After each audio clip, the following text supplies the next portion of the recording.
আমি কি করবো সেটা আমাকে বলো। আমি যে সকাল এখন যে কালকে রাত্রিবেলা যে খেয়েছিলাম মুড়ি, আর এছাড়া কি খাবো? আর এমনিতেও ছাতু টাতু খাই, ছাতু খেলে কি পেট ভরে? হয় না তো, তাহলে কি খাবো? তুমি কি দেখেছো আমি রান্না করে খাচ্ছি? ওটার উপরে রয়েছে চলো আমরা তো খেয়েও খাইনি রান্না। আমি তো দেখেছি, আমি তোমারও মা ওদেরও মা, আমি দেখেছি ওরাও রান্না করিনি আর তোমরাও খাওনি।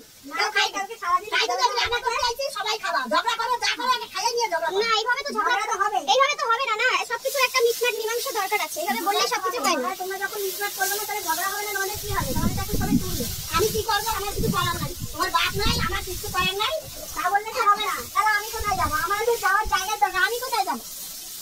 বাড়িতে ঘর আছে, আমি একবারে রান্না টান্না করে করে খাও। আমি রান্না করে খাবো, আমি তো রান্না করে খাবো না। তাহলে কি করে হবে? আমি রান্না করতে হবে না, তাহলে কি করে হবে? ইনকাম যখন আমাকে করতে হবে, তুমি রান্না করে খাবে না, তুমি তোমার মতো খাবে না, তুমি ভাগও নেবে, তাহলে আমার কি করে হবে? আমি চলবো কি করে তাহলে? তো তোমার মা এখন দুতরফায় তাল দিলে তো চলবে না। ক্যামেরার সামনে একরকম এখন বলছে, দেখাচ্ছে লোককে, আর অফ ক্যামেরা আরেকরকম বলবে, সেটা বললে তো হবে না। আমার মা তো বলেছে বিয়ে কর, সে যদি ভালো না হয় আজকে আমি দেখবো, তাহলে এখন দেখো। সেটা তোমার মা বুঝুক, তোমার মা তোমাকে একরকম বলেছে, আমাকে একরকম বলেছে, তাহলে দোষটা তো আমার না। তোমরা যদি এখন জোর করে এসে আমার ঘাড়ের উপর থেকে করো, তাহলে আমার কি করে হবে? আমি কি করে চলবো? মেনে নিতে হবে, কিছু করার নেই। আমার কিছু বলার নেই। যদি না নাও তাহলে আমি কি করবো? আমি কোথায় যাবো? আমার তো জায়গার দরকার, আর আমি কোথায় যাবো? ঠিক আছে, সবারই জায়গা দরকার, সবারই সবকিছু দরকার, সবই বুঝতে পারছি।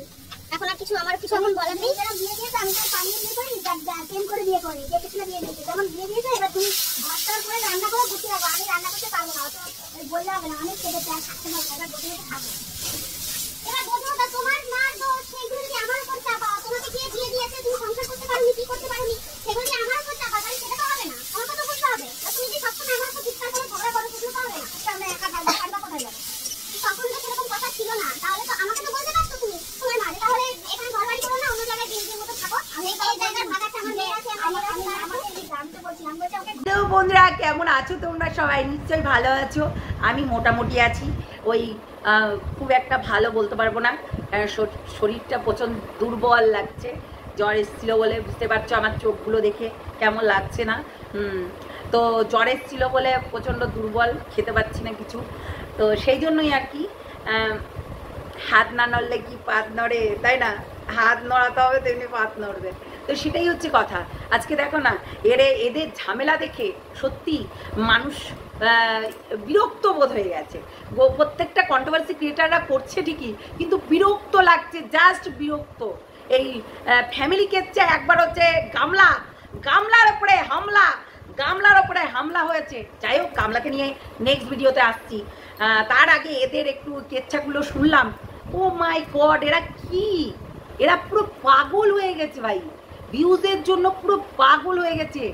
একে অপরের ওপরে শাশুড়ি মা রান্না করছে, তারপরে আবার গ্যাসে নয় উনুনে গিয়ে রান্না করছে, ওপরে তিনতলার ওপরে, হ্যাঁ তিনতলার ওপরে গিয়ে রান্না করছে একবারে কুচুম করে জ্বালানিতে।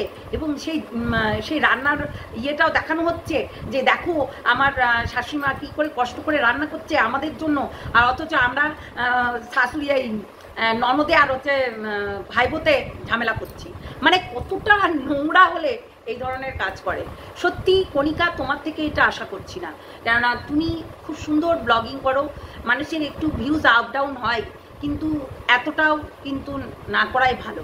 দেখো আজকে তোমার এই যে বয়স্ক মাটা আছে, তারপরে তোমার ননদ এখন হচ্ছে টাকার জন্য দৌড়ে বেড়াচ্ছে, জানি ভিউজ আর হচ্ছে সব কিছুই ম্যাটার করে, কিন্তু তাই বলে এরকম কেচ্ছা করে মানে অবাক হয়ে গেলাম, সত্যি দেখে অবাক হয়ে গেলাম। তো তাই এইগুলো একদম জঘন্য লাগছে, জঘন্য। তো ভিডিওটা দেখতে থাকো, অনেক কিছু বলবো। হ্যাঁ, অনেকেই অনেক কিছু করে নিয়েছে, আমি একটু দেরিতেই করলাম, কিন্তু মার্কেটে কিন্তু আমি আগেই বলেছিলাম এই ননদিনী নয় পাগনিকে, ঠিক আছে? এই ননদিনী রাক্ষসিনী, তুমি আবারও উদয় হয়ে গেলে কাবাব মে হাড্ডি হয়ে। তাই কাবাব মে হাড্ডি এমন করে খুলে ফেলতে হয়, আমরাও আসছি, ঠিক আছে? আমরা পাশে আছি কণিকার, ঠিক আছে? তো যারা নতুন দেখছো আমার এই চ্যানেলটাকে অবশ্যই সাবস্ক্রাইব করে রাখবে, আর বেল আইকনটা বাজিয়ে রাখবে, আর একটা লাইক দিতে ভুলো না। ভিডিওটা দেখতে থাকো। অনেক এটা কেমন ভিডিও যে ভিডিওটা করেছে, এইটা কেমন ভিডিও তোমরাই বলো? শুধু কি মুড়ি খেয়ে থাকবে, শুধু কি ছাতু খেয়ে থাকবে, শুধু কি মাছের আলু খেয়ে থাকবে, মানে আলু শুধু কি আলু খেয়ে থাকবে, ঝোল খাবে না, ভাত খাবে না, ঝগড়া করবে না? ঝগড়া করছে, ঝগড়া চলছে ইউটিউবে এখন, এগুলো করবে না? কি বলছো তোমরা, এগুলো করবে না? সত্যি তোমাদের বলিহারি। হ্যাঁ, শ্বশুর বাড়ি থেকে তাড়িয়ে দিয়েছে, এখন ভাইয়ের বাড়িতে এসে উঠেছে, মানে বাপের বাড়িতে এসে উঠেছে, এখন ঝগড়া করবে না? সত্যি কি আর বলবো, ঝগড়া করতে করতে করতে করতে করতে করতে পাগল হয়ে গেছে এরা পাগল হয়ে গেছে। আচ্ছা, তোমাদের কি মনে হচ্ছে এরা সত্যি কি রিয়েল করছে? এই ঝামেলা, এই ঝগড়াগুলো সত্যি কি রিয়েল করছে? তোমাদের কি মনে হয়? পুরো নাটক চলছে, নাটক চলছে। আরে নাটক দেখে তো মনে হয় নাকি ওই যে ঠ্যাং ফাঁক করে নাকি কণিকা শুয়ে থাকে, বলছে ঠ্যাং ফাঁক করে নাকি শুয়ে থাকে আর কাজ করে না। আমরা তো রীতিমতো দেখি কণিকা অতগুলো মানুষের রান্না বান্না সমস্ত কিছু করে, তাই না? আর ওর ননদ এসে বলছে ঠ্যাং ফাঁক করে, মানে চিৎকার নিয়ে শুয়ে থাকে। মানে এগুলো কি মানা যায়? তার কাজই তো ঘর সংসার। যদি ঠ্যাং ফাঁক করে খাটের ওপরে শুয়ে থাকতো, তাহলে সেই ঠ্যাং ফাঁক করে তাই দেখাতো মানুষকে। আমি পাগল হয়ে গেছি ভাই এইগুলো দেখে। আমাদেরকে কোনো একটা ব্যবস্থা নিতে হবে, যাই বলো তাই বলো, চ্যানেল গ্রো করানোর জন্য। একদম চ্যানেল গ্রো করতে গেলে মানে ঝামেলা করতে হবে, এর অপরের সঙ্গে ঝগড়া করতে হবে, না করলে হবে না, বুঝলে? না করলে এইসব কেউ দেখতেও আসবে না, কেউ কিছু করতেও আসবে না। আমি দেখে তো অবাক হয়ে গেলাম, আমি এর কীর্তিকলাপ দেখে তো অবাক হয়ে গেলাম। হ্যাঁ, আজকে বলছে বাড়ির ভাগ চাই, কেননা এতদিন বিয়ে দিয়ে দিয়েছে, দেখাশোনা করে বিয়ে দিয়েছে, অবভিয়াসলি ননদ দজ্জাল ননদের এখন বাড়ির ভাগ চাই। হ্যাঁ, এতদিন কোথায় ছিলে বাবু? এখনো আগে ওই টিনের চালের ঘরে জল পড়তো, তখন থাকতে ইচ্ছে করতো না, না এখন ইচ্ছে করছে না, কেননা দালান হয়েছে, তাই না? আর বরেও লাত মেরে তাড়িয়ে দিয়েছে, আর মুরগি টুরগি পোষে না। না আসলে তোমার বাড়িতেও তো শাশুড়ি আছে, তুমি কতটা দেখো বাপু। সত্যি এমনি এমনি মধ্যে লাত মেরে তাড়িয়ে দেয়নি। হ্যাঁ, বরে এমনি এমনি তাড়িয়ে দেয়নি, এই জন্য তাড়িয়ে দিয়েছে বদমাস দরজালগুলো। না, এদের কোনো ঝামেলা আমার তো মনে হচ্ছে যে হয়েছে, এরা পুরোটাই নাটক করছে। এবং যেখানে কণিকাও ক্যামেরা ধরে আছে, সেখানে ওর ননদের মেয়েও ক্যামেরা ধরে আছে। ও বলছে ও এই করছে, ও বলছে ওর শাশুড়ি মাকে, ও বলছে একে। হ্যাঁ, দিয়ে ও আবার বলছে তুমি ক্যামেরার সামনে তো এক বলো, মানে কণিকা বলছে ক্যামেরার সামনে তুমি এক বলো, আর এক জায়গায় কিন্তু আর এক বলো। এগুলো মানে কি বলবো, হাস্যকর, পুরো হাস্যকর লাগছে সত্যি, দেখে হাসবে লোকে। মানে খুঁজবি আসলে ট্রেনিংয়ে আসার দরকার না, কেননা ভিউজ পড়ে গেছিল, একদম ভিউজ পড়ে গেছিল। সত্যিই বলতে, যেখানে তোমার টেনে টুনে 10,000 পুষছিল না, সেখানে এখন 50-45 সবার হচ্ছে, তাই না? এবার মেন কথা হচ্ছে এইখানে, বুঝেছো? আর কোনো কিছু নেই, এইটুকুটাই মেন। দজ্জাল শাশুড়ি, দজ্জাল ননদ, তার সঙ্গে ঘর করছে এই মেশেল, ওরে বাবারে, মানে কঠিন। যাই হোক, আমি নাম নিলাম কণিকার বলে, তখন আবার হচ্ছে এই কেস ফেস দিও না কণিকা।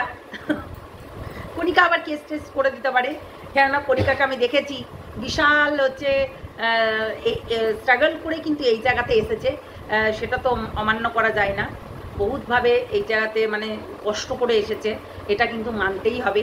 ওই যে ওর ননদ যেগুলো বলছে বানিয়ে বানিয়ে, সেটা কিন্তু প্রত্যেকটা মানুষ আগেও বলতো, ওর ননদরাই বলতো যে আমার বৌদি কিন্তু অনেক কষ্ট করে এই জায়গাতে এসছে, অন্য মেয়ে হলে কখনোই হচ্ছে ঘর করতো না, অন্য মেয়ে হলে কখনোই হয়তো এই জায়গায় আসতো না, এরকম কিন্তু বলেছে, এটা কিন্তু বলেছিল। তাহলে আজকে কেন এই ধরনের কথা হচ্ছে, তাই না? আসলে সব কিছু মনে হচ্ছে ভুলে গেছি আমরা কেউ কিছু কিন্তু ভুলিনি, ঠিক আছে? কেউ কিন্তু কিছু বলিনি। যখন ওই ওয়াইটিতে তোলপাড় লাগিয়েছিল, তখন কিন্তু আমরা দেখেছি যে কণিকাকে বাঁচাতে এই ননদরা এসেছিল, আবার এই দরজাল ননদগুলোই এসে এখন হচ্ছে নাটক করছে ভিউজ কামানোর লোভে, আর কিচ্ছু না। টাকা পয়সার এতটাই মানুষের অভাব হয়ে গেছে যে ভিউজ কামাতে হবে, পয়সা উপার্জন করতে হবে, এটা কিন্তু বুঝে গেছে। কেন তার মেয়ে বড় হচ্ছে, বিয়ে দিতে হবে, হ্যাঁ এই যে দরজাল ননদের মেয়ের বিয়ে দিতে হবে, অনেক কিছু করতে হবে, তাই না? তো সেক্ষেত্রে কিন্তু সেই জন্যই আর কি এইরকম ব্যবস্থা। তার মেয়েটা অনেকটাই বড় হয়ে গেছে, বিয়ে দিতে হবে, গয়নাকাটি বানাতে হবে, তাই না? একটু মানে কণিকারও ভিউজ কমে গেছিলো, যার কারণে কিন্তু এইগুলো করতে হচ্ছে। এটা কিন্তু মানতেই হবে, এটা কিন্তু মানতেই হবে। সত্যি কথা বলতে কণিকার যতটা হচ্ছিল না হচ্ছিল, কিন্তু ননদেরকে তো দেখতো না, কারণ ওর ব্লগ দেখলে মানুষের ঝিমিয়ে যাবে, এমনি ঝিমিয়ে যাবে। দেখলো প্রথমে বরের কথা বলে কেউ ভিউজ খেলো না, মানে ওর বরের কথা বললো, শাশুড়ির কথা বললো, ওকে বাড়ি থেকে তাড়িয়ে দিয়েছে, এইটা হচ্ছে ভিউজ খেলো না। যখন বৌদিকে নিয়ে বসলো তখন কিন্তু তার ভিউজটা আপ হয়ে গেল। তখন একটু ওই সলা পরামর্শ করে একটু বসে আর কি প্রত্যেকটা মানুষকে বোকা বানাচ্ছে, বুঝলে? প্রত্যেকটা ভিউয়ার্সদের বোকা বানাচ্ছে, আর কিছুই না। তা তোমরা একটু ভিউজ দেবে তবেই না হচ্ছে হবে, তাই না? তো সেটাই আর কি দেখছি আমাদেরকেও করতে হবে, আর কিছুই না, বুঝলে? তো চলো টাটা, বাই বাই, ভালো থেকো, সুস্থ থেকো, সাবধানে থেকো, টাটা।